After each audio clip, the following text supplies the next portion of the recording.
और तीनों लोक की, इस पूरे ब्रह्मांड की जो सबसे बड़ी घटना है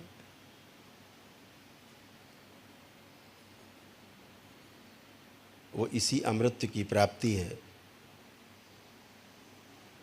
और दृष्टा की उपलब्धि है। दृष्टा को पाना इस संसार की सबसे बड़ी घटना है, पूर्णता की निशानी है।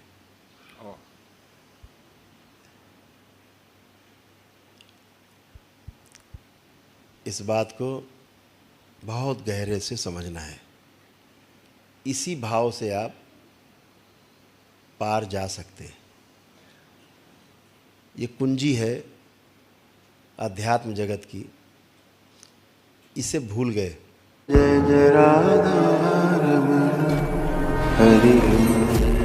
मार्ग है साक्षी को पूर्णता में समझने के लिए।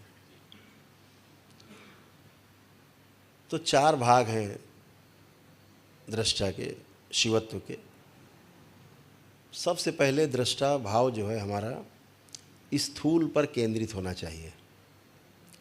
जैसे हम यहाँ बैठे, अब हम सबको अलग अलग देख पा रहे हैं। पहले शरीर के रूप में देखें, ये सारे शरीर बैठे। फिर एक भाव ये आए कि ये शरीर नहीं, इनके अंदर जीवन भी है।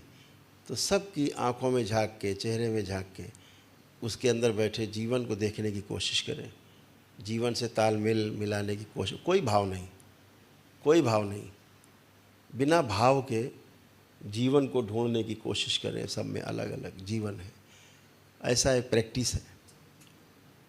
इसी स्थूल भाग में जैसे मैं बैठा हूँ ऐसे दो हाथ करके, तो पूरा ध्यान मेरा रहे कि मैं ऐसे बैठा हूँ।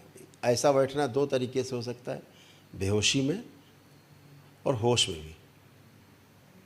जैसे आप बैठे हैं, अभी आप किस मुद्रा में बैठे हैं आपको ध्यान नहीं है, लेकिन आप बैठे हैं तो ध्यान रहे मैं कैसे बैठा हूँ। मेरे शरीर का कोई भी अंग हिले, मेरी आँख भी हिले तो दृष्टा भाव मेरा सक्रिय रहे। भटकने की आवश्यकता नहीं है। हम खा रहे हैं, दृष्टा भाव। हम चल रहे हैं, अपने को देख पा रहे हैं कि मैं चल रहा हूँ, अगल बगल ये है, ये भी है, मैं भी हूँ। ऐसे दृष्टा भाव कुछ चूके नहीं। चलना, खाना पीना, सोने हेतु लेटना, जो भी क्रिया हो रही है ये हम कर रहे हैं, स्थूल रूप से उसको देखना, ये फर्स्ट फेस है। दृष्टा भाव का दूसरा जो भाग है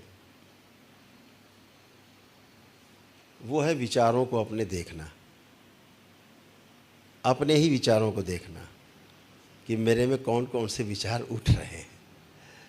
मैंने किसी को देखा और कोई विचार उठा, उसको देखना है, विचार को देखना है। तो विचारों को देखना, इससे आपका जो दृष्टा भाव है अगली स्टेज में जाएगा और मजबूत होगा। स्थूल चीज़ों में दृष्टा बने रहना आपके दृष्टा भाव को मजबूत करता। इससे ज़्यादा मजबूती विचारों के प्रति जब हम जागरूक होते हैं तो आपका दृष्टा भाव और मजबूत होता है। ये उसका दूसरा भाग है। और ये मैं आपको इसलिए बता रहा हूँ कि आप अपनी जांच स्वयं कर सकेंगे कि आप किस स्टेज पर हैं, कहाँ तक आपकी पकड़ दृष्टा भाव पर है। आपको पूछना नहीं पड़ेगा किसी से, आपको स्वयं जांच लेंगे मैं किस दृष्टा भाव के किस स्टेज पर हूँ।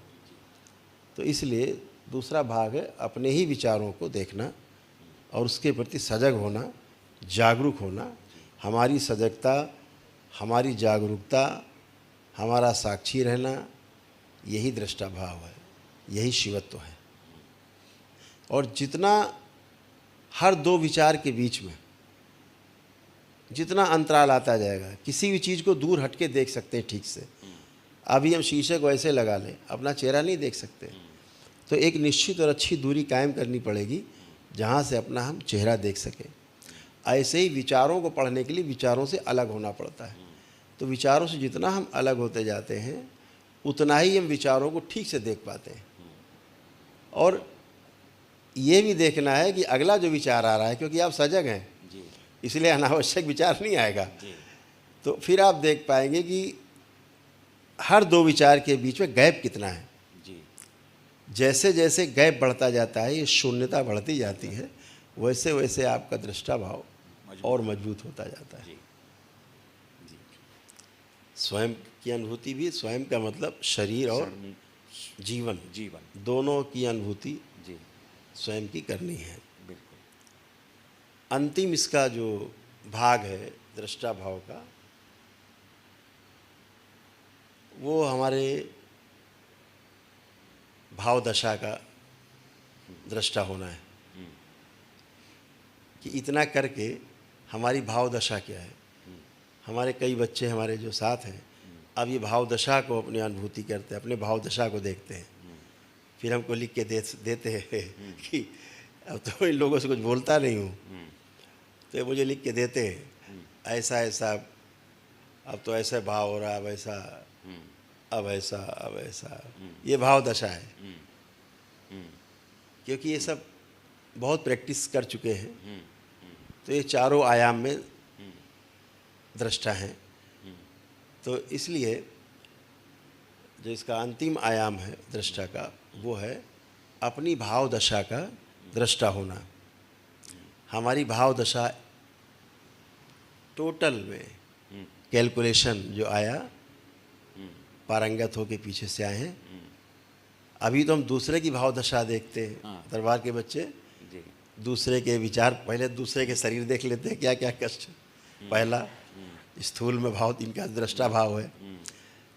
दूसरे के विचार पढ़ लेते हैं, दूसरा भाग भी इनका कंप्लीट है। तीसरा अनुभूति कर लेते हैं दूसरे की, है। चौथा दूसरे की भाव दशा ही पढ़ लेते हैं कि क्या है, कैसा चल रहा है, इंक्लूडिंग ऑल। तो अब इसी को केवल बच्चे पलट के कर रहे हैं, पलट के ऐसे कर रहे हैं, तो बस ऐसे करना है। इसके अभ्यस्त हैं, इसके अभ्यस्त होना है, बस इतनी बात। अभ्यास पूरा है। तो जो भाव दशा है, अपनी भाव दशा का साक्षी होना है, अपनी भाव दशा के प्रति दृष्टा होना है। क्योंकि जो दृष्टा है वही आत्मा है।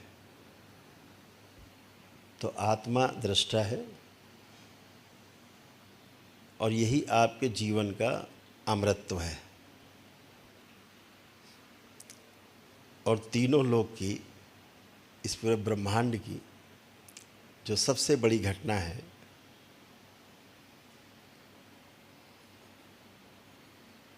वो इसी अमृत की प्राप्ति है और दृष्टा की उपलब्धि है। दृष्टा को पाना इस संसार की सबसे बड़ी घटना है, पूर्णता की निशानी है।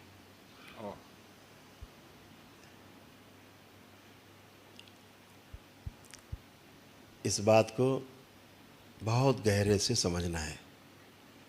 इसी भाव से आप पार जा सकते हैं।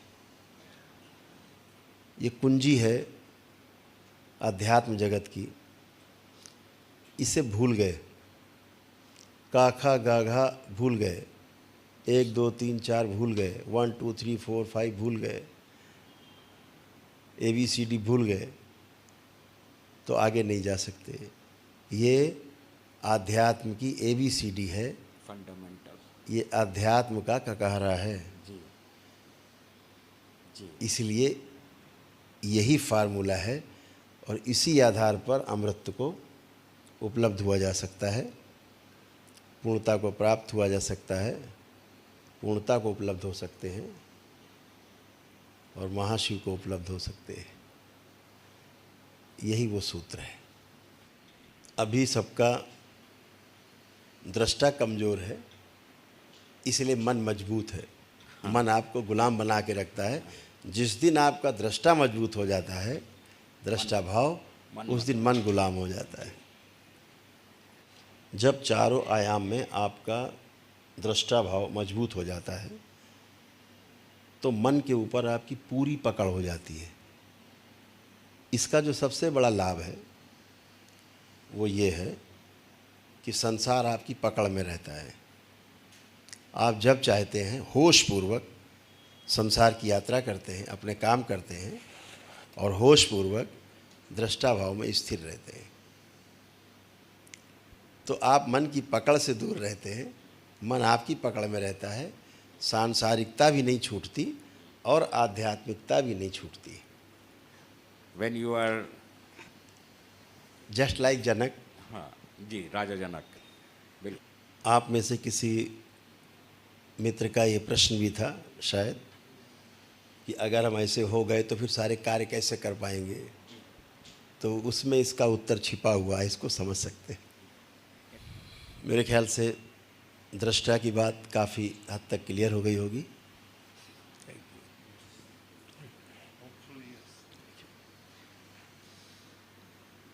Is that clear? बिल्कुल स्पष्ट।